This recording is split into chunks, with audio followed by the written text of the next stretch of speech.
건강한 삶을 위한 우리 집 주치 TBC 클리닉 건강 365입니다. 안중근 의사는 하루라도 책을 읽지 않으면 가시가 돋친다 뭐 이런 얘기를 하는데요. 요즘 우리는 한시라도 스마트폰을 갖고 있지 않으면 불안하다 뭐 이런 시대에 함께 살고 있는 것 같습니다. 맞습니다. 이런 스마트폰 중독이 단순히 눈 건강이나 집중력뿐만 아니라 우리 몸 곳곳의 건강까지 위협하고 있습니다. 안 그래도 우리 현대인들 요즘 앉아있는 시간이 너무 길어서 문제인데 화장실에서조차 스마트폰을 들고 오래 앉아있으면서 치질 때문에 고생하는 분들이 꽤 많다고 하더라고요. 제 주변에도 많은데요. 특히 변비 때문에 용 쓰다가 화장실에서 병원을 찾는 분들도 아이고. 많고요. 네. 그리고 특히 요즘 젊은 2030 세대 보면은 업무할 때 PC 사용 많이 하고 또 맞아요. 스마트폰 네. 사용을 많이 하다 보니까 항문 질환 관련해서 환자들이 계속 늘고 있는 추세라고 하더라고요. 그렇습니다. 우리가 흔히 근심을 씻어줘야 하는 해우소에서 오히려 근심을 얻고 나아가 질환으로 이어질 수도 있습니다. 그래서 오늘 건강 365에서는 다양한 항문 질환과 거기에 따른 건강을 지키는 방법 함께 알아보도록 하겠습니다. 자, 오늘의 주치 대구 파티마병원 대장학문외과 이희재 과장과 함께하겠습니다. 어서 오세요. 안녕하세요. 안녕하세요. 네, 대구 파티마병원 외과 과장 이재입니다. 네, 반갑습니다. 대변을 보고 나서 이제 통증이 있거나 피가 살짝 비친 경험 누구나 한 번쯤 경험을 해보셨을 것 같은데 주변에도 보니까 치질 수술했다 알게 모르게 이런 분들이 참 많이 계신 것도 예. 같습니다. 실제로 항문 질환 상당히 흔한 질환 아닐까요? 어떻습니까? 네, 생각보다 매우 흔합니다. 네. 성인의 절반은 평생 한 번쯤 항문 질환을 겪게 된다는 보고도 있고요. 외래에서도 보면 저 치질인 것 같아요 하고 스스로 진단해서 이미 오시는 분들이 많습니다. 오시는 분들 중에서는 증상이 10년, 20년 되었는데 참다가 이제 온다라고 하시는 분들도 상당히 있어서 네. 실제 병원에 오지 않은 환자까지 한다면 그 숫자가 더 많을 것으로 생각됩니다. 근데 과장님 원래 항문 질환 하면 저는 딱 떠오르는 연령대가 예전에는 40대부터 60대 중장년층이었는데 네. 제가 앞에서도 말씀드린 대로 2030 젊은 층에서 많이 발생하는 게 이 세대가 또 다른 세대도 그렇겠지만 식습관의 문제도 있을 것 같고 또 스마트폰 사용 때문에 환자가 늘어나고 있는 것 같거든요. 맞습니다. 예전에는 40, 50대 이상에서 주로 항문 질환이 많이 생겼는데 요즘은 20, 30대 젊은 층 비율이 늘고 있습니다. 패스트푸드나 고기 위주의 식사, 불규칙한 생활, 그리고 장시간 앉아서 스마트폰이나 컴퓨터 하는 습관 때문에 혈류순환이 떨어지고 변비가 생기기가 쉽거든요. 또 특히 여성의 경우에는 무리한 다이어트나 호르몬 변화, 임신과 출산 때 항문 질환이 증가하기도 합니다. 네. 아까 앞에서 어떤 환자분은 10년, 20년 만에 병원을 방문했다 하는 분도 계시는 것처럼 사실 이런 항문 질환이 있다고 하더라도 병원에 방문하기가 참 쉽지가 않습니다. 하지만 또 병원 가기를 미루다 보면 오히려 더 위험할 수가 있죠. 처음에는 가렵거나 피가 살짝 비치는 정도일 수 있지만 항문 질환을 방치하면 통증과 출혈이 심해지고 일상이 불편해집니다. 염증이 생겨서 고름 주머니가 생기면 앉기 힘들 정도로 통증이 생기거나 만성적인 형태인 치루로 이어질 수도 있는데요. 네. 삶의 질이 떨어지는 것을 넘어 드물게 치루암으로 발전할 수도 있고 애초에 직장암이나 항문암을 치질로 오해해서 상당히 진행될 때까지 방치되는 경우도 있어서 증상이 있을 때는 병원에 방문해서 검사하시는 것이 가장 좋겠습니다. 네, 지금 말씀을 듣고 나니까 항문 질환을 방치하게 되면 암으로 발전이 될 수도 있고 애초에 암인데도 오히려 치질 정도로 가볍게 여겼다가 상태가 악화되는 그런 경우도 있다고 하니까 더욱더 우리가 좀 경각심을 가질 필요가 있겠습니다. 이렇게 사실 흔하고 위험한 질병이기도 한데 항문 질환 때문에 병원을 찾지 않는 이유 아무래도 좀 부끄러움이라든가 그런 이유가 아닐까 싶거든요. 어떻습니까? 네, 아무래도 진료받는 부위가 민감하고 부끄러운 부위라는 게 가장 크겠죠. 네. 그리고 최초에는 증상이 심하지 않다 보니 조금 쉬면 낫겠지 하고 알고 있는 민간요법이나 자가치료를 시도해 보는 분들도 많이 있고요. 그리고 병원에 가면 무조건 수술해야 될 것 같은 두려움 때문에 병원 오기를 꺼려하는 분들도 있습니다. 많은 경우에는 바로 수술하지 않고 간단한 약물 치료나 좌욕만으로도 좋아지는 경우가 더 많기 때문에 너무 두려워하지 말고 진찰부터 받아보시면 좋겠습니다. 네. 만약에 항문 질환이 있어서 병원에 가면 구체적으로 어떻게 검사를 하는지를 제가 상상을 한번 해봤거든요. 네. 일단 제가 만약에 갔어요. 야, 이걸 자세를 어떻게 해야 될지도 사실 모르겠고. 그러니까요. 또 사실 좀 생각했을 때 좀 아플 것 같다는 생각도 들거든요. 네. 어떻습니까? 일단은 자세를 저희가 잘 알려드리고 부끄럽지 않게 좀 가려드리고 아하. 예, 먼저 이제 진찰을 어떻게 하냐고 하면 눈으로 먼저 불편한 부위를 살펴보는 시진, 그리고 손가락으로 부드럽게 확인하는 직장 수지 검사를 우선 하고요. 필요하면 작은 튜브를 항문 안쪽으로 넣어서 보는 항문경 검사를 합니다. 여기까지 기본적인 검사는 몇 분이면 끝나고 통증도 별로 없기 때문에 너무 걱정하지 않으셔도 됩니다. 네. 몇 가지 경우에 있어서는 대장 내시경이나 CT, 항문 초음파 등의 추가적 검사를 하자고 저희가 권하는 경우도 있습니다. 네. 그런데 과장님이 이렇게 인자한 얼굴로 나긋나긋 설명해 주시니까 하나도 무섭지 않을 것 안심이 같아서 좀 되긴 해요. 예, 안심이 됩니다. 그래요.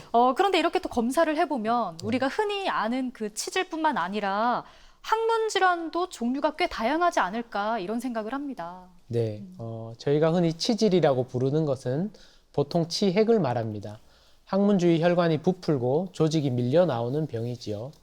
다른 항문 질환으로는 항문이 찢어지는 치열, 항문 주위에 고름이 생기는 항문 주위 농양과 치루가 있고 가려움을 주된 증상으로 하는 항문 소양증도 있습니다.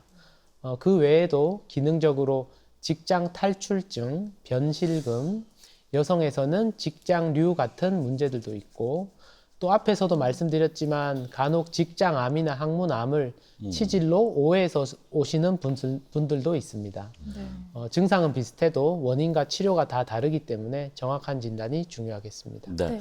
저 궁금한 게 여기서 여성에게서는 직장류 같은 문제도 있다고 했는데 네. 직장류가 어떤 증상인가요? 그 여성들의 질벽과 이제 항문 근육을 같이 쓰고 있기 때문에 출산이라든지 아니면 다른 문제로 이제 직장과 항문 사이의 벽이 약해졌을 때 네. 저희가 힘을 주면 항문으로 그 힘이 전달돼야 되는데 엉뚱하게 질벽이 불룩 튀어나오고 변은 보기가 힘들고 하는 전형적인 증상들을 말합니다. 네. 네.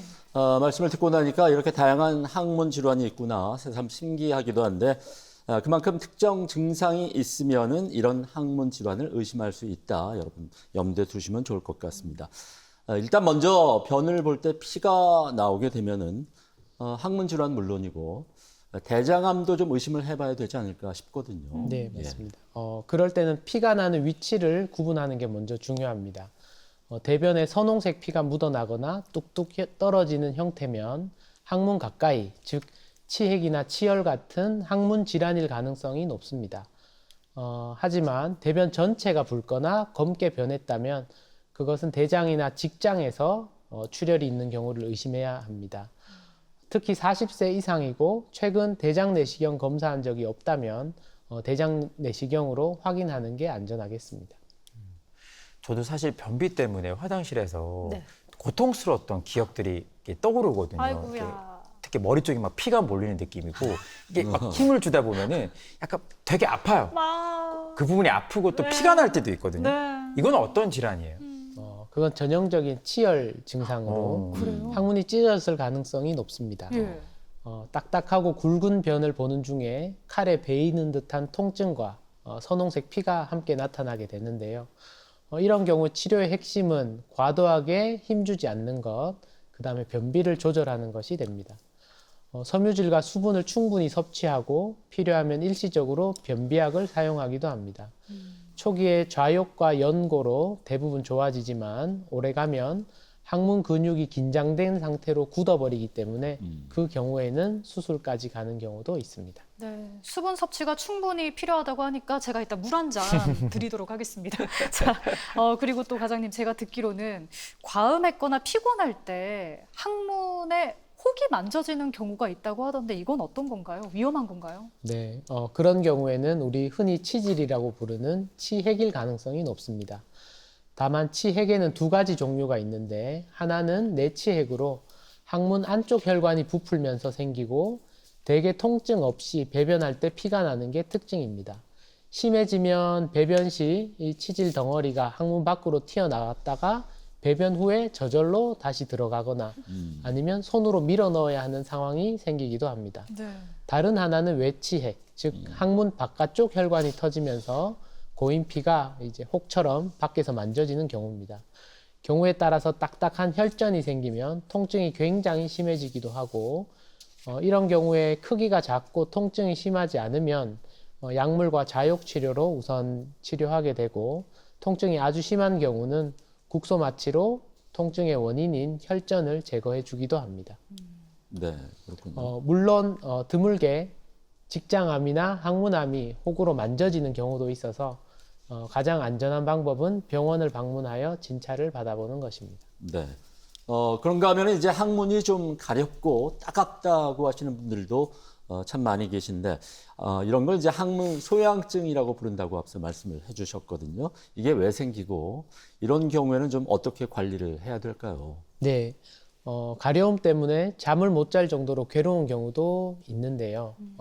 비누나 꽉 끼는 속옷, 땀과 습기, 자극적인 음식 등이 원인이 될 수 있지만 정확한 원인을 찾기 힘든 경우가 더 많습니다. 문제는 가려워서 긁으면 피부가 상하고 그 상처로 다시 자극이 생겨서 더 가려워지는 악순환을 반복한다는 것입니다. 그래서 항문 관리하는 요령이 필요한데 가장 중요한 것은 긁거나 자극하지 않는 것입니다. 세정제 없이 미지근한 물로 부드럽게 씻은 후에 잘 말려주는 게 좋고요. 필요하면 가려움을 줄이는 연고나 약을 단기간 사용하기도 합니다. 대부분은 이런 생활습관 교정으로 좋아지는 경우가 많습니다. 근데 보면 이렇게 항문 주변이 막 붓고 또 이렇게 뭐 열감이 있다 보니까 네. 앉는 자세 자체가 힘들 때가 있거든요. 이럴 때는 뭐 염증이나 고름이 생긴 건가요? 네, 맞습니다. 말씀하신 증상은 항문 주위 농양일 가능성이 큽니다. 항문에 있는 작은 분비샘에 세균이 들어가서 염증이 생기면 그 부위에 고름이 고이고 통증과 열감이 생깁니다. 초기에는 통증이 경미하다가 점점 더 부어오르고 앉기도 힘들 만큼 통증이 심해질 수 있어서 이런 경우에 아프면 빨리 병원에 오셔야 합니다. 이미 통증이 심한 단계라면 약물 치료만으로는 부족해서 빨리 고름을 절개해서 배출해줘야 증상이 호전됩니다. 제때 치료하지 않으면 오랫동안 고생하거나 여러 번의 수술이 필요한 치루로 진행될 수도 있습니다. 네. 그렇다면 과장님, 변을 봐도 시원하지가 않고 어떤 좀 잔변감이 있다거나 변이 가늘어진다. 그럼 이것도 어떤 질환의 신호가 될까요? 네, 그런 증상을 호소하시는 분들이 꽤 많이 있는데요. 그렇지만 이것은 딱 한 가지 병으로 단정짓긴 어려운 증상입니다. 치핵이나 다른 항문 질환이 있을 때도 항문 불편감과 함께 나타날 수 있지만 직장염이나 대장용종, 심지어 대장암 증상일 수도 있기 때문입니다. 이런 증상이 계속된다면 단순 항문 진찰로는 부족하고 최근 대장내시경 한 적이 없는 환자에 있어서 대장내시경 검사를 통해 다른 질환들도 감별해 보는 게 좋겠습니다. 네. 이렇게 지금까지 항문에 피가 나거나 통증이 있거나 아니면 혹이 나타나는 등등해서 증상별로 어떤 질환일 수 있는지 함께 또 설명을 들어봤습니다.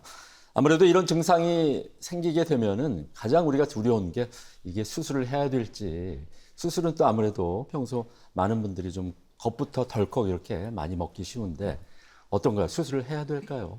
아닙니다. 항문 질환으로 오시는 환자 대부분은 바로 수술하지는 않습니다.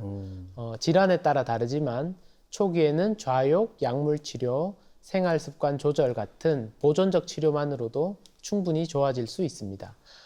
다만 출혈이나 통증이 너무 심하거나 항문이 튀어나오는 것 때문에 삶의 질이 크게 떨어지거나 보존적 치료를 했음에도 불구하고 잘 반응하지 않는 경우에는 수술을 생각하게 됩니다.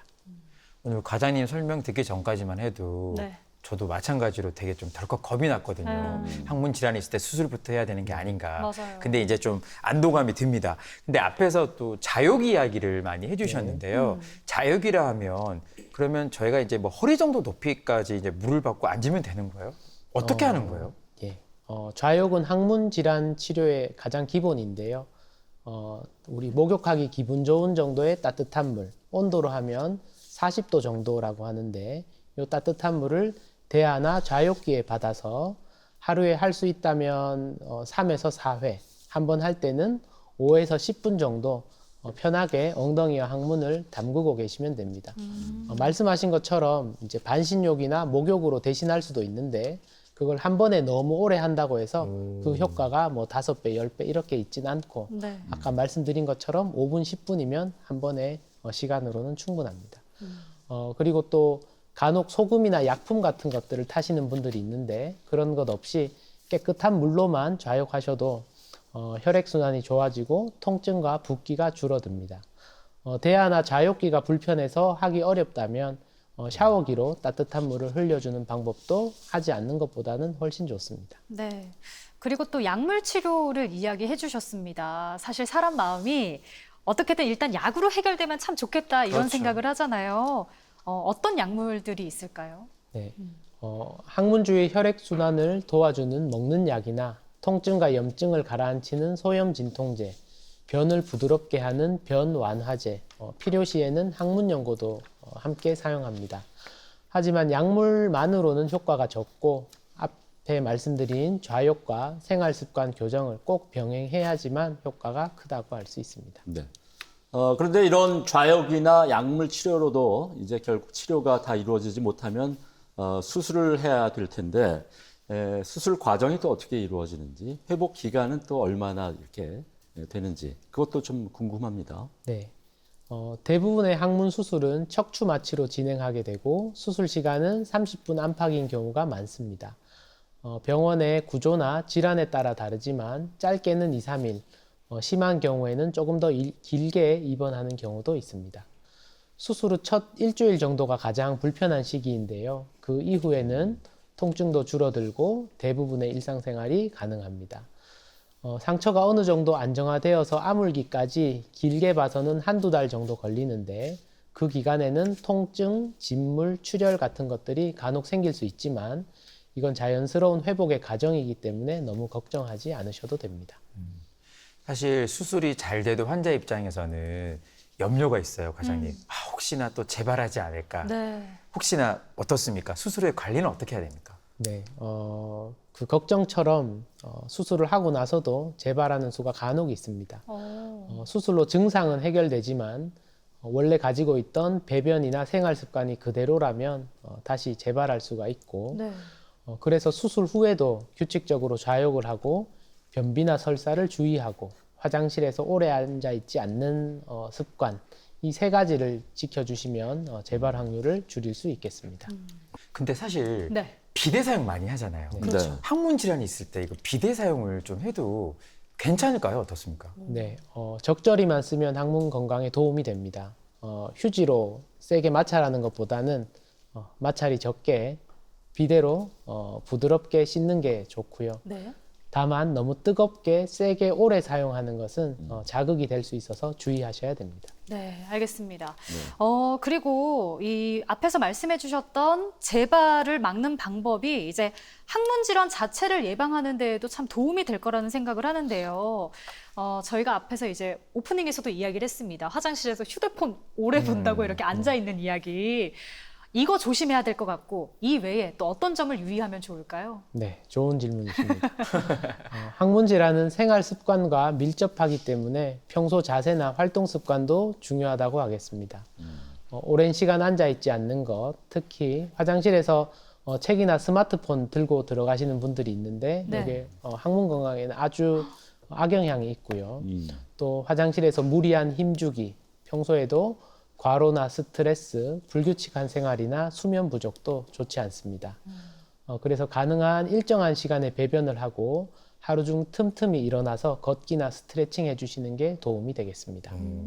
스트레칭도 중요하지만 사실 우리가 또 먹는 음식도 정말 중요할 것 같거든요. 좀 어떤 음식을 좀 먹으면 좋을까요? 네, 섬유질이 풍부한 음식이 항문에는 가장 좋습니다. 채소나 과일, 현미, 해조류, 요구르트처럼 장 운동을 도와주는 식품들을 충분히 드시는 게 좋고 반면에 맵고 짠 음식, 카페인이나 알코올은 피하시는 게 좋습니다. 물을 충분히 마시면 변이 부드러워져서 힘을 덜 주게 되고 그것이 또 항문 질환 예방에 도움이 됩니다. 운동의 경우에도 가벼운 걷기, 수영, 요가 정도는 혈액순환을 돕고 장 운동을 도와줍니다. 다만 급성기 항문 통증이 있을 때에는 마찰에 주의하셔야 하고 복부에 힘이 많이 들어가는 웨이트 트레이닝은 피하시는 게 좋습니다. 네.